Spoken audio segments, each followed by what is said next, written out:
would like to introduce Father Orobator. As I said, he was the provincial in East Africa. He was a delegate to the 35th General Congregation of the Society of Jesus. He is considered one of the most brilliant of a new generation of Jesuit leaders.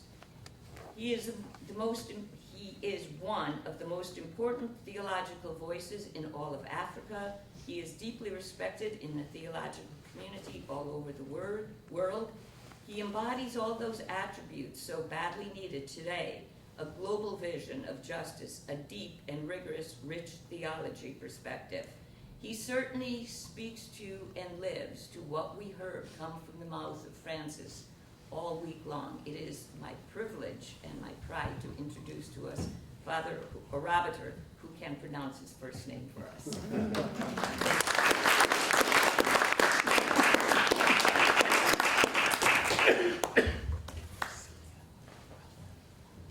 Thank you very much, Camille. That was really generous and kind of you. Thank you. I appreciate it deeply. Thank you. Camille asked me to pronounce my name for you, which I will do. My name is Agmochiamere. Agmochiamere has 15 letters, and it means the world has shown me many different sides.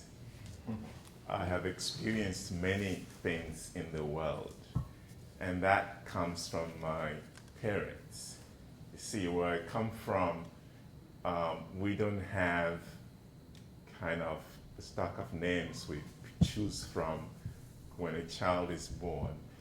When a child is born in Benin City, the parents create a name for that child.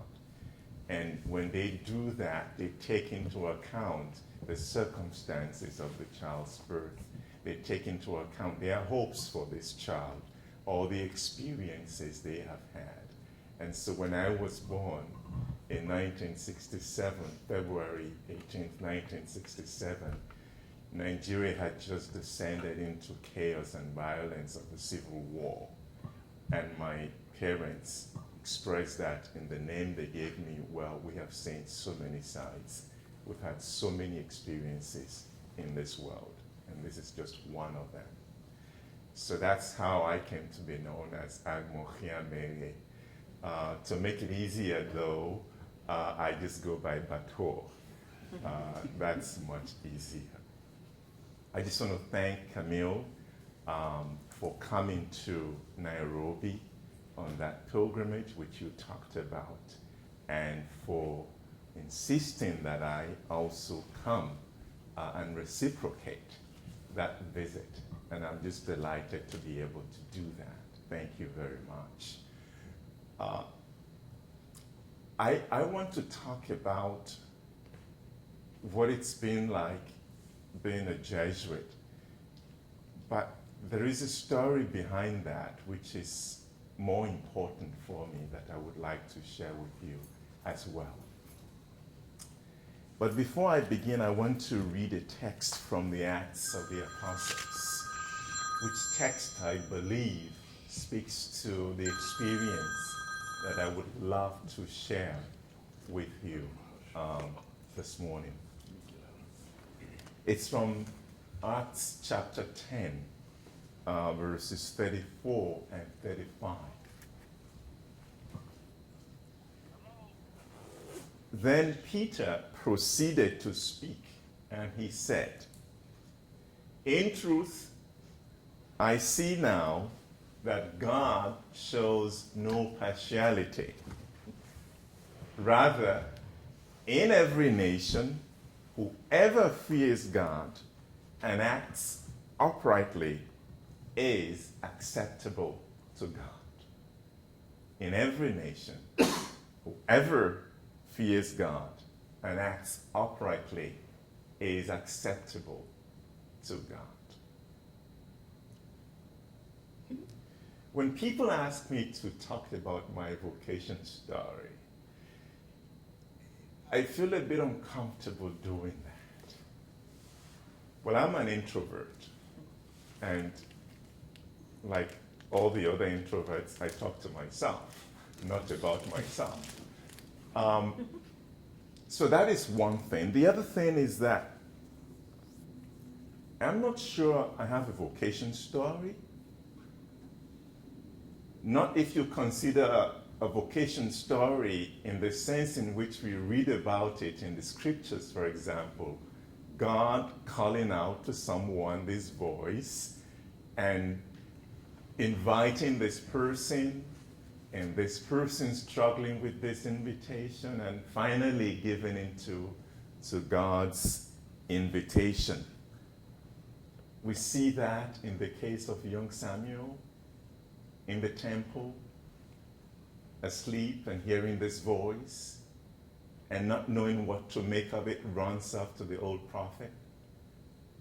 We see that in the case of Isaiah, and we see that with Mary in Nazareth being called and struggling with that.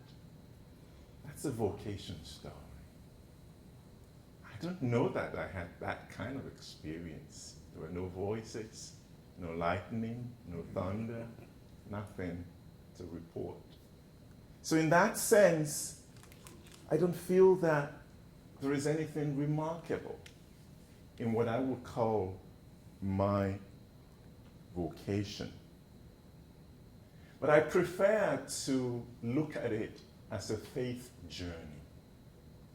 A faith journey that didn't begin when I became a Jesuit. Now, a faith journey that began much earlier. You see, where I come from, we live and move and have our being in indigenous religion. That's how I grew up. I grew up in a family that was deeply, deeply rooted in indigenous religion. And by that I say, well, I've not always been a Christian, you see. That's a later development. My family practiced what is now called in theological circles as African traditional religion. That's what we practiced at home. And when you are brought up in this religion, certain things stand out very, very strongly. The first thing for me is a deep sense of connection. A connection with a world that is larger than what is visible. You see, in the house where I grew up, we had altars and shrines in practically every corner to a variety of spirits and gods and deities. And you were free to move about. You know, there were no boundaries. If my father preferred one particular deity, he worshipped and sacrificed and offered ritual offerings. And my mother would have another one. And my other mothers, oh, by the way, my other mothers would have theirs. I grew up in a polygamous family, and I had at least 9 mothers in that family. And today there are 25 of us in that family, brothers and sisters. Rock on the way up was asking, what about the nieces and nephews? I have no idea how many. I have no idea. But in this context, there is a sense of being in connection with another world that is bigger than and encompasses this world that we're in. The way I put it is that we were surrounded by spirits and spiritual beings in the family. And you had a sense that something more was at work here. It was not just brother, sister, father, mothers. No, there was a lot more going on here. And so that awareness has remained very strong in me. The second part of that is you also have this awareness that those who had gone before, whom we call the ancestors, were always present. In every ritual, in every celebration, in every religious occasion, there was always an invocation of the ancestors. And not only that, when you had a family gathering to settle dispute, I still remember they would always remind us, now, pay attention, we're not alone. The ancestors are with us, which means they become the guarantors of everything that we say, because they can see what we do not see. And so this sense is something that I grew up with, that there is a life, a whole space that is spiritual, that is profound, that is deep. And that is where everything else is anchored. Everything else is rooted. Everything else has its foundation. Now, I could have named that space God, but we didn't have that vocabulary. I could have named it religion, but we don't have a word in my language for religion. You see, it was just a way of life. That was how we lived. That was how we grew up. That was how we related. It was in this space of spirituality. So there is that sense of a bigger community. There is also a sense of family. That family is not just my brothers and my sisters and my parents. No, family is bigger than what I can see and experience. So there is community, there is family. But above all, there is life. Life was the most important of all. Still remember, in the middle of the courtyard where I grew up, there was a tree. The tree in my language is called Ihimi. I'm sure there's a botanical name for it. And that tree was the center of everything we did as a family. It was called the ancestral tree.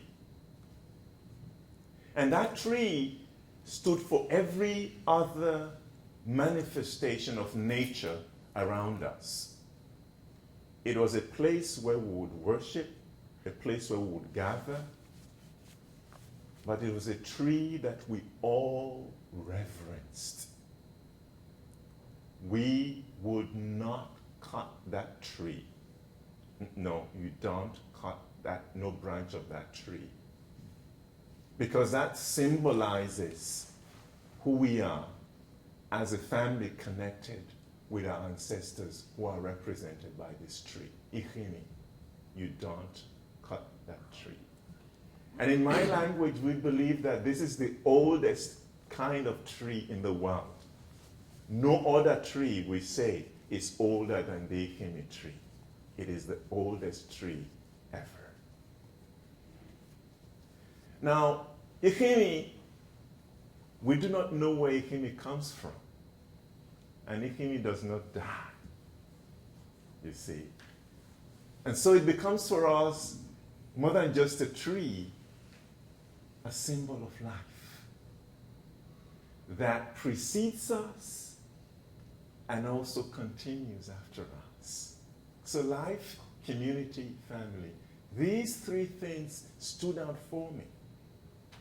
These three things formed my own understanding of what today I would call a religious consciousness.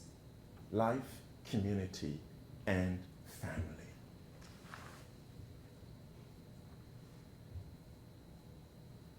I had no clue there was such a thing as Christianity. No. I didn't go to a Christian church school. I went to a public school. But I still remember on certain times of the year, they would, gather us all together from the elementary school and ask us to go to a nearby church. All of us, and have ashes put on our head.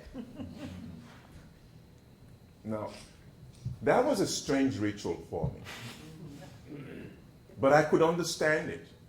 Why? Because in my culture, when there's a death in the family, until there's been a burial, the belief is that the spirit of the dead has not been placated.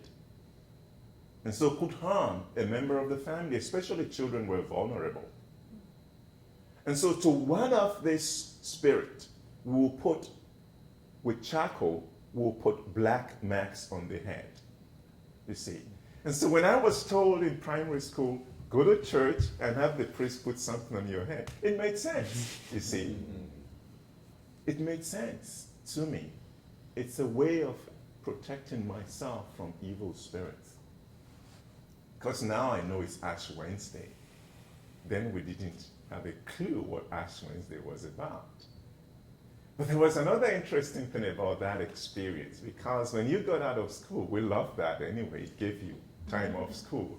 And so what we'll do to prolong that experience in the church, when you get your ashes on your head, you rub it off and you join the line again. And you just keep going round and round to keep that time, out of class a bit longer. We had no clue. So my point is that Christianity was not a part of my upbringing. But then I encountered Christianity. And you wonder why, how is that possible? Well, let me put it this way.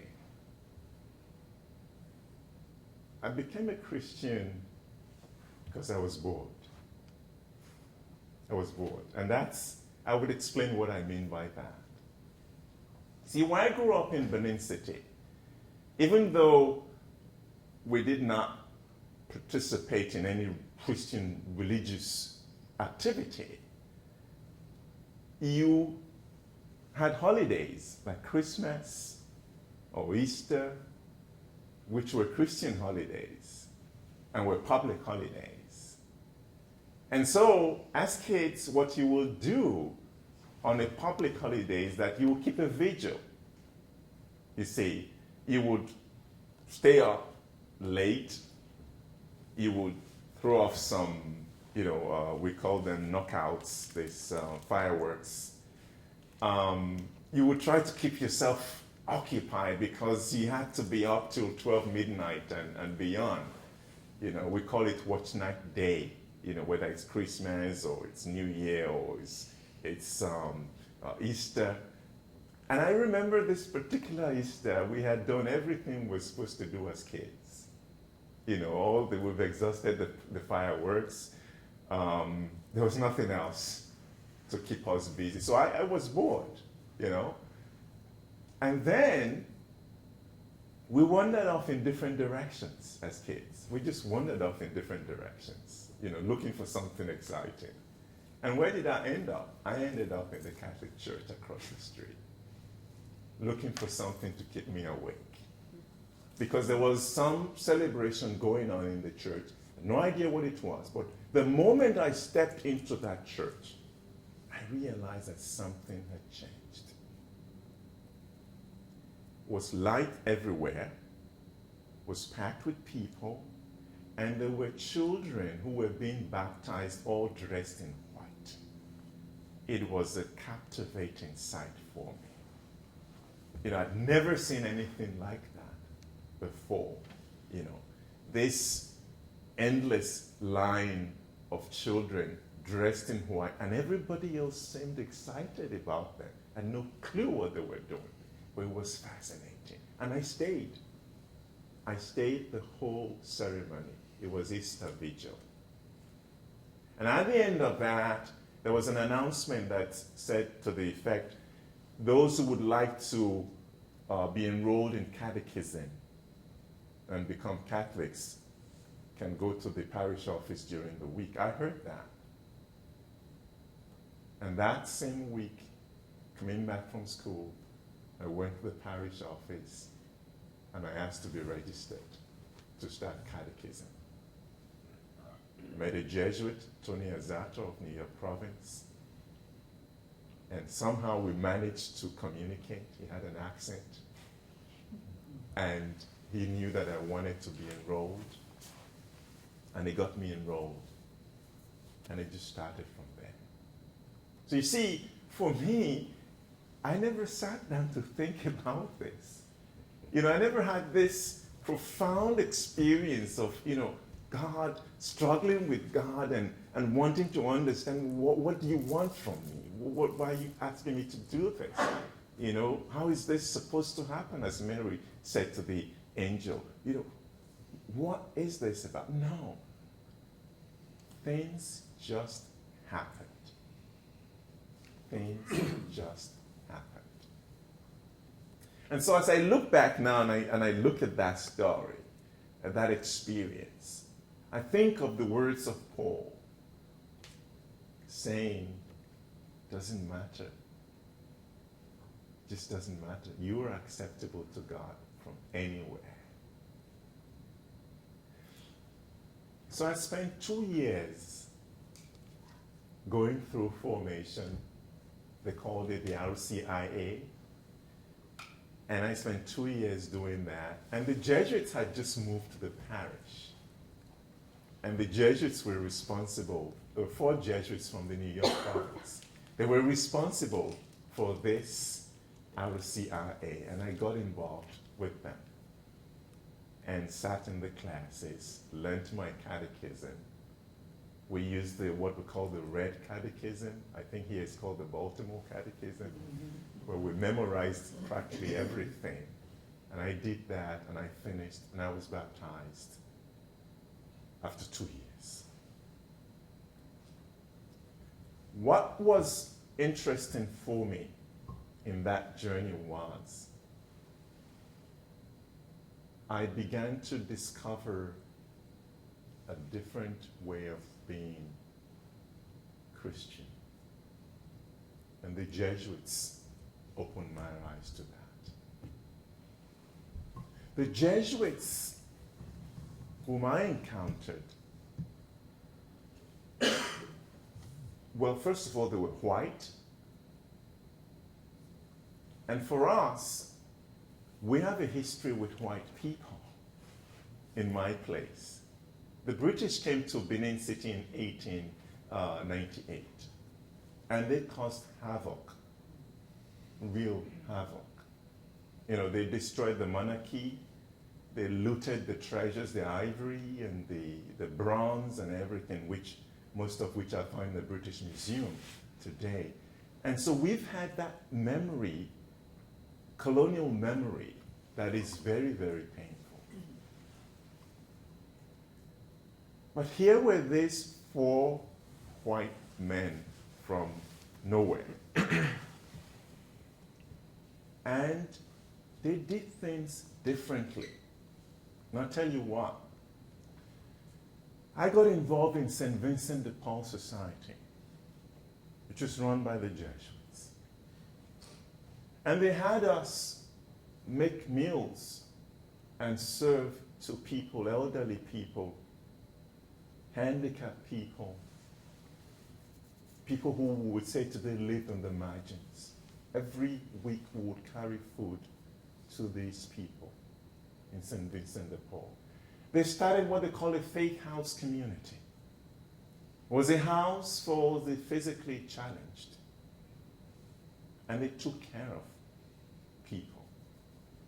Where I come from, if you're physically handicapped, it's usually interpreted as a sign of something which had gone wrong in the family. And not much attention was paid to this person. But the Jesuits started a faith house community. The third thing that struck me, they started a Joseph house, which was just next to my father's house. And the Joseph house was a soup kitchen where anybody could drop by for a meal. Now, for me, this was different.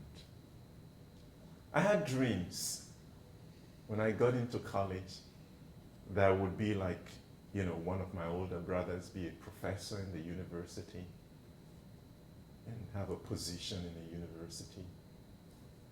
But the Jesuits were different. And that was fascinating. There was another Jesuit whom I got to know quite well, Bob Dundon. Bob is of the Wisconsin province, now in Milwaukee. He taught chemistry at the college where I studied, at the university. He was the only one who corrected his papers. We knew that. And there were 1,000 students in his class. 1,000 students. He would teach them in batches because we had a lecture theater called LT 500, which means 500 students could sit in that lecture hall. He would teach the first group and the second group. And I knew he corrected his papers because I lived with Bob for 1 year in the same house. And he corrected every single chemistry paper. What was it about these people that was fascinating for me? And soon after I was baptized, I was asking about joining this group of men. They were different. Theirs was a different way of being present to other people. I had no idea where they came from. Okay, they were Americans, yeah. But I had no clue what their background was. But they were different. And that was fascinating. And so for me, again, becoming a Jesuit was not something that hit me, so to speak. God did not hit me with that.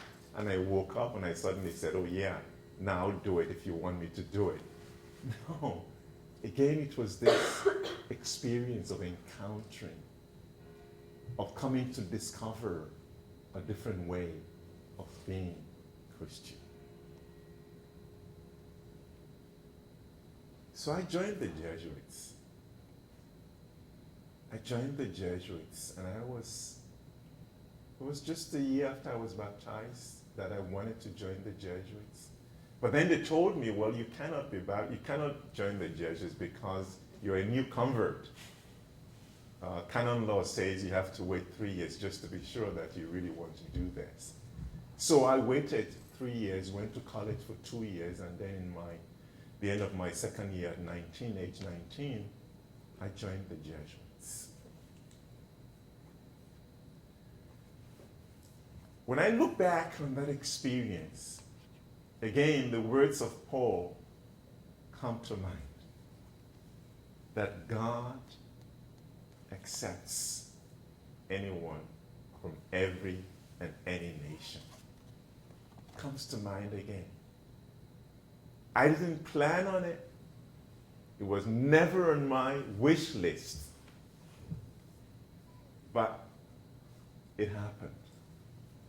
It happened. So when I look back on that experience today, and I ask myself, what is it about this experience that I am most grateful for? Well, I see connections, you see, between the experience I lived in my family and what I now live as a Jesuit. I talked about family. I think one of the greatest gifts I have received as a Jesuit is to be a part of a family that is global, that is real. I've had conversations this morning with Aaron and with Ted, and I'm meeting them for the first time, and I feel at home with them. I feel they're my brothers. I feel they're my family. Camille came with a group to Nairobi. And the only way this could have happened was because we're part of the same Ignatian family. It's the only way it could have happened. I was at a concert on Sunday with Rock and the other 4 St. Louis Jesuits. It was moving. In the elevator this morning, Peg said it was magical. It really was.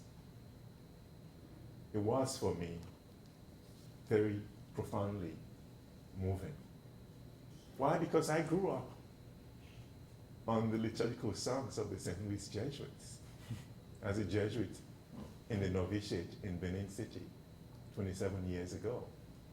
That was the liturgical music we used for liturgy and celebration. It was the St. Louis Jesuits. And on Sunday, for the first time, I saw all 5 of them. You know. So it's that sense of family that is spread across time and is spread across space. And in this family, there is a sense of belonging and welcome. Growing up, one of the things that family taught me was hospitality.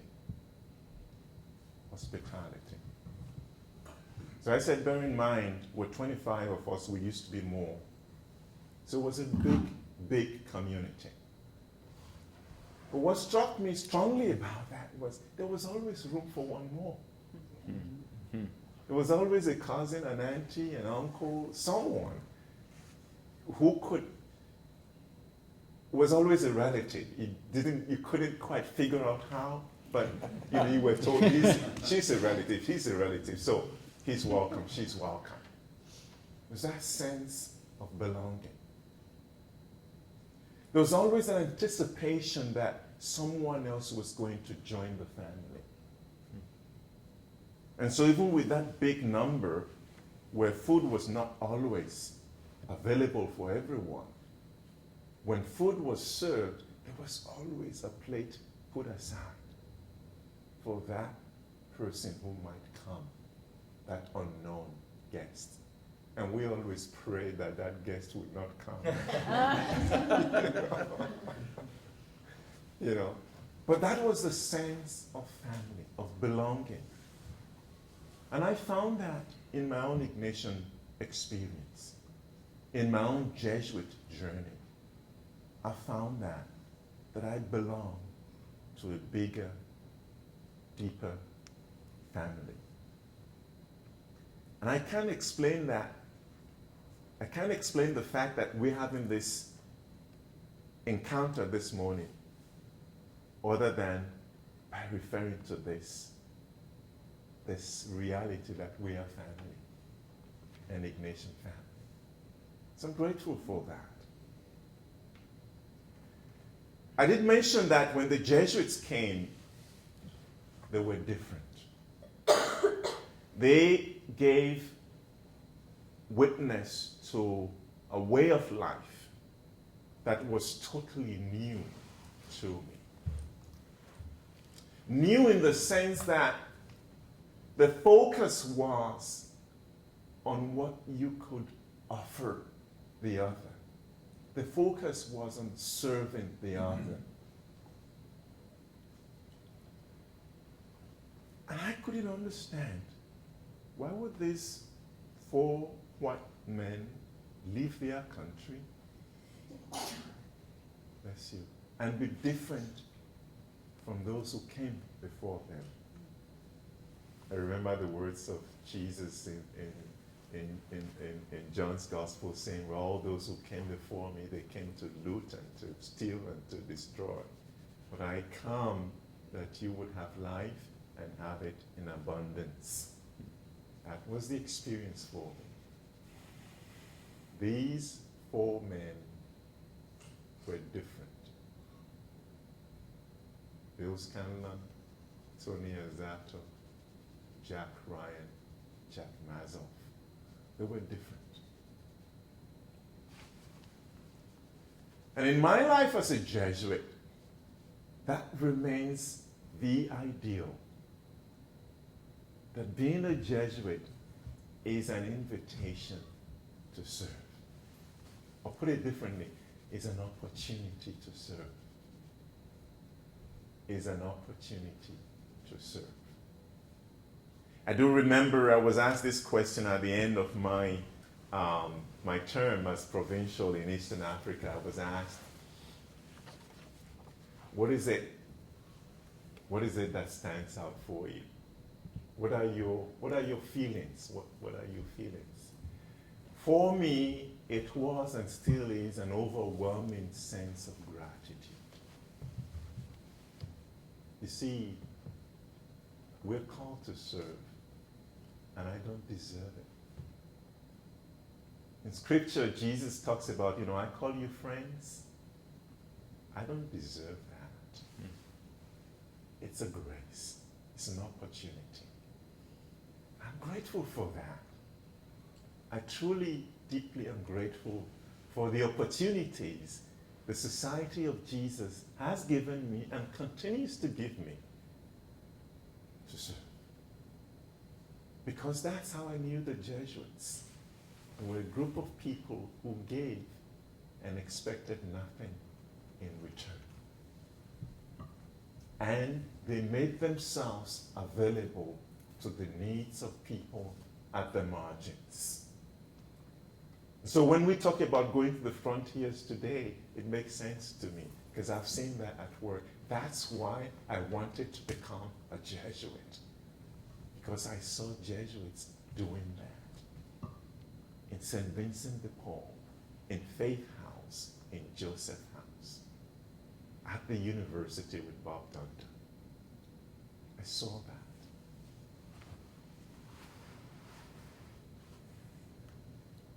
And I'm grateful, thirdly,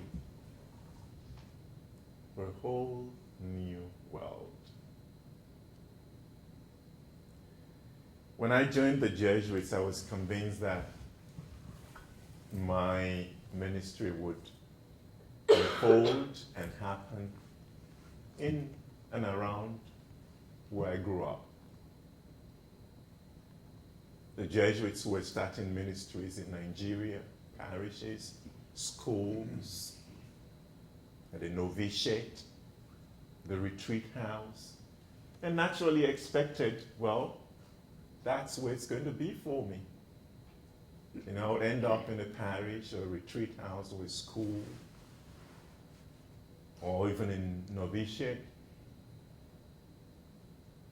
It never happened. It never happened. I feel myself called further afield, and it's been that way since the beginning. There's a Jesuit, one of the original, close to the original founders, who once said, for a Jesuit, the world is our home. The world is our house. I've known that experience as a Jesuit. I had dreams of ministering like the other Jesuits in my own local context. That was when I thought I could plan and work out carefully what my future would be. It never happened. The grace that the society gives me as a Jesuit includes this very special experience of being at home in the world. The only time I worked in Nigeria was 2 years after my ordination in the novitiate, and since then it's been elsewhere. But you see, the joy and the consolation for me is that elsewhere is home. Elsewhere is home. When I lived in Kenya for a few years and I taught there in our School of Theology, and one day I go to the mailbox on the Sunday afternoon. There's a letter in the mailbox. I open it. It's a letter from Peter Hans Kolvenbach, the general saying, in the name of the Father and of the Son and of the Holy Spirit, I name you rector of Ekima College. What? That's the way it works? Okay. And 2 years later, I get a call from Rome, the assistant for Africa, Jean-Roger Ndombi. Where are you? I'm in my office. We're having a function outside. Well, You know, the general has been thinking of naming you Provincial of Eastern Africa. What do you think? Well, I'm a Jesuit. Come on, I know that language. You know, the decision is made. There's a letter in the post already. I know that language. Okay, but for me, it is that sense of being available. Availability. It's not what I plan for myself. It's what God wants for me. I know that's not easy. Yeah, I had plans that I would spend 25 years in Hekima College and only do theology. I had all those plans. But every time what I get is something different. And yet when I look back, the overwhelming feeling is gratitude. Thank God. I go back to Eastern Africa now, which is my province. And I know Jesuits in a way that I could never have dreamt of knowing them as companions. I've been involved in their lives as they have been in mine. And let's not make this sound really idyllic. There are tensions in those relationships. I know that, being provincial for 6 years. I know that.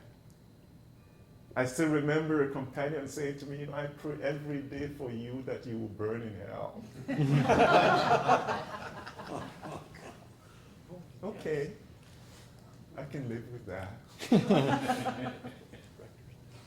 But coming to discover the struggles, the joys, the consolation, the desolation, the dreams, the aspirations, the disappointments, the pain of companions, and being called to stand by, to work with, to accompany, that is priceless. That's what I call opportunity. It's a grace. I don't deserve it. I really don't. And even now, when I look back on the 6 years as provincial, I say to myself, you know, where on earth could I have gotten this opportunity to be formed as a Jesuit? The things that I know now, the sense of rootedness, of being grounded and rooted in my Jesuit vocation, the sense of responsibility for the mission of the Society of Jesus, the wonderful people who make this happen. How on earth could I have had this kind of formation? How on earth? You know, one of the worries of a provincial is how to find the means, material, financial, to sustain the works, to form people. I worried a lot about that. But then, at every turn, there was always grace that made that possible. So you see, this sense of companionship, this sense of a world that is bigger than my own small little world, I could call it Jesuit. It's also Ignatian. It's Ignatian. And I feel connected to people in a way that it's hard to explain. I feel that there is something that we all share in our Ignatian heritage. That once you've had that experience, you can look at the other and recognize a companion, a brother, a sister. And I don't think it's just coming from the fact that we've made retreats. We can make retreats. I think it's deeper than that. think it's this gift of the spiritual exercises that reminds us that we have a purpose in life. All of us. And that purpose is shared. It's not just mine.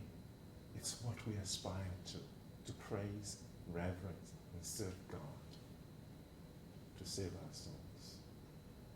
Community. So I'd like to end with 3 things as final notes. When I made the spiritual exercises for the first time, I had to grapple with the principle and foundation. The idea that we are created for a purpose. But then it was something that fit well into my experience. Because I was discovering this God not for the first time. But perhaps now I could put a name on this experience. That in grappling with the question of what God's purpose is for me, I am not grappling with a stranger. It is this reality that I grew up with, that I could not put a name on. Remember I said we grew up in this environment that was charged with spirits. Making the spiritual exercises confirmed for me that God does indeed have a purpose for me.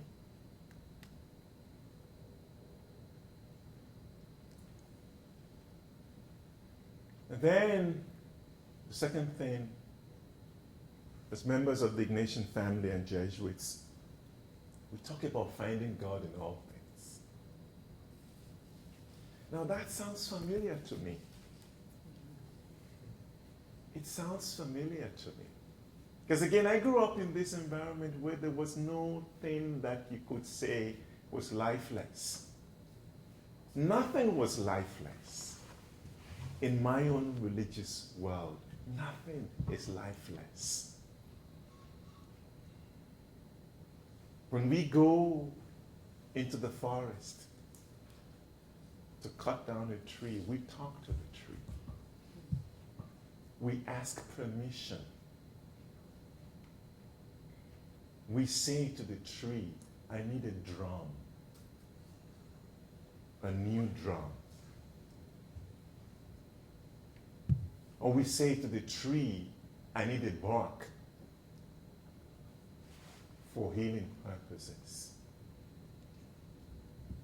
You talk to the tree. And the same is true of animals,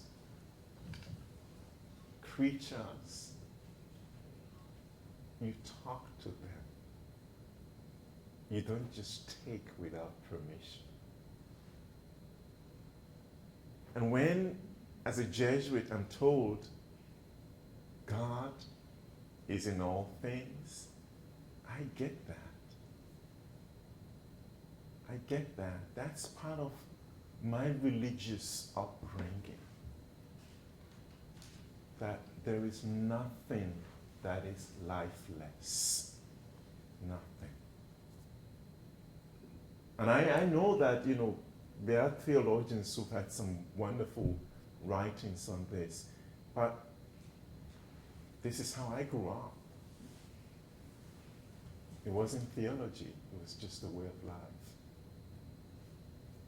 So finding God in all things, for me, is no longer this abstract theological notion. It's real. It's real. There is nothing that is lifeless. That's what it means for me. There is nothing that is lifeless. Everything has life. That presence of the Spirit. At the end of the spiritual exercises, Ignatius invites us to give thanks to God in that contemplation to attain love. God who gives us everything, who is in everything, and who continues to make everything live.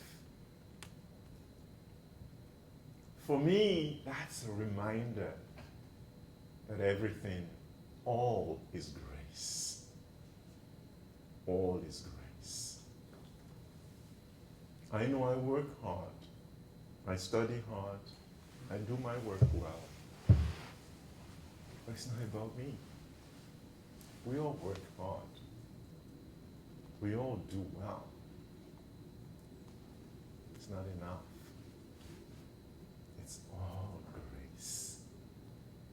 God makes this possible. I deeply, deeply believe that today, that God makes all this possible. If I could have had a chance to begin to describe what kind of life I would have, love to have, I am sure now that I could not have designed for myself a better one than I have been given as a Jesuit. I could not have done better. No. And that is why I said, as Peter said to the people in Cornelius' house, in truth, I see that God shows no partiality. Rather, in every nation, whoever fears God and acts uprightly is acceptable to God. We all are acceptable to God. And God has a purpose. And just the opportunity to begin to discover that purpose and live it out is what I consider grace. And I'm grateful for what we share as Jesuits, as members of the Ignatian family, knowing that all of us, without exception, is called to be here. God wants us to be here. And that's grace.